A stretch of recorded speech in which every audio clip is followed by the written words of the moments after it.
2025年11月11日星期二，散文我的歸途見證。我自幼便在一所天主教學校伍華小學和中學讀書。小學與中學部之間有座建築物，2、3樓是教堂。我記得在小學4、5年級時，每逢午後上課前，我總愛獨自走進那安靜的聖所。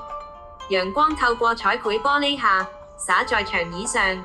我坐下，雙手合十，低聲念誦天主經與聖母經。念筆，我總要問那看不見的天主，為何我會在這世上？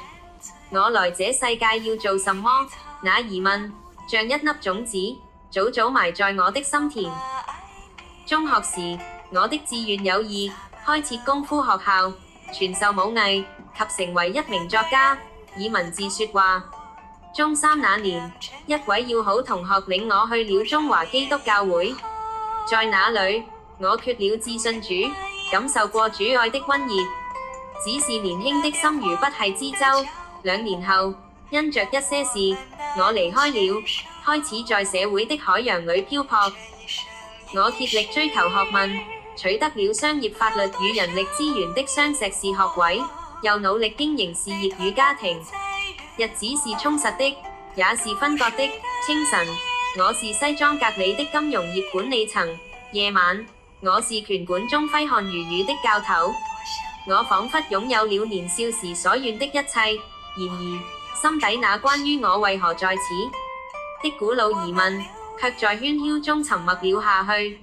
直到2020年5月中旬的一個夜晚，溫熱的水流沖刷身體時，我猝然中風，送入醫院，便陷入了長達3日3夜的昏迷。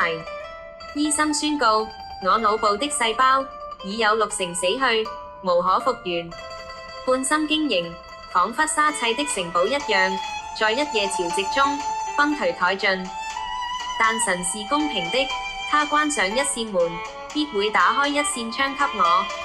病後冗長的時光，反而成了禮物，讓我能學習從前無暇顧及的知識。更重要的是得着一個清晰的啟示，有一把聲音，溫柔而堅定地對我說 ：Anthony， 你在醫院昏迷3日3夜而不死，是因你在世上的功課尚未做完。我問自己 ：Anthony Mok， 你下一步還想做些什麼呢？一個答案從心底浮起，清晰無比。上半生，我追求的夢想已然達成；下半生，我願追求侍奉神。於是，我重新向神祈禱，求他引領。起初，我回到離家不遠一間規模宏大的教會，那裡的崇拜莊嚴而齊整，詩歌悠揚，講道有力。不知為何，我總是感到一層無形的隔閡，週復一週，像極了上班下班打卡一般，道一聲 Hi and Bye。人潮散去後，那份關於愛的具體微溫，卻難以觸摸。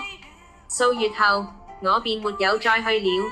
我再次向神禱告，像個迷路的孩子。我所居的屋苑，竟有9間教會林立，我該步入哪一扇門呢？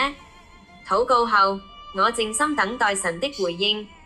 某一日，我從5樓平台的電梯步出，一個身形微胖的孩子，我記得此事名叫以恒，帶着純真的笑容，遞給我一張宣傳遊戲券。接着，一位姊妹，我記得她叫夢丹，溫和地說：3樓有教會，我們是屬於加略山基督教會的。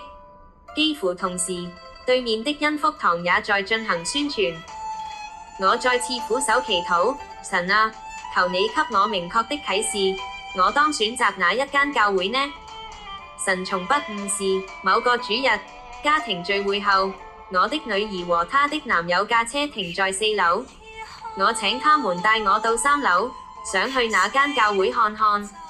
電梯門在3樓滑開，我正想尋人問路，不料門一開啟，便見漢華站在眼前。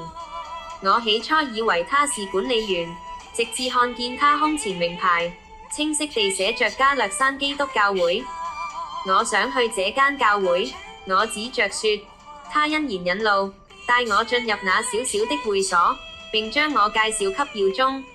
耀宗與我娓娓談論這教會的點滴，又請日明傳道取來陳秀珍牧師的著作給我。那一刻，我心中滿是平靜的確據。原來我雖在外漂泊多年，神卻從未放棄我。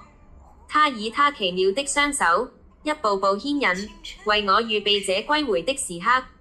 如今，聖靈每日仍以微聲感動我，賜下能力、力量和智慧，讓我得以用筆墨書寫見證，成就我另一個成為作家的夢，以此來侍奉他。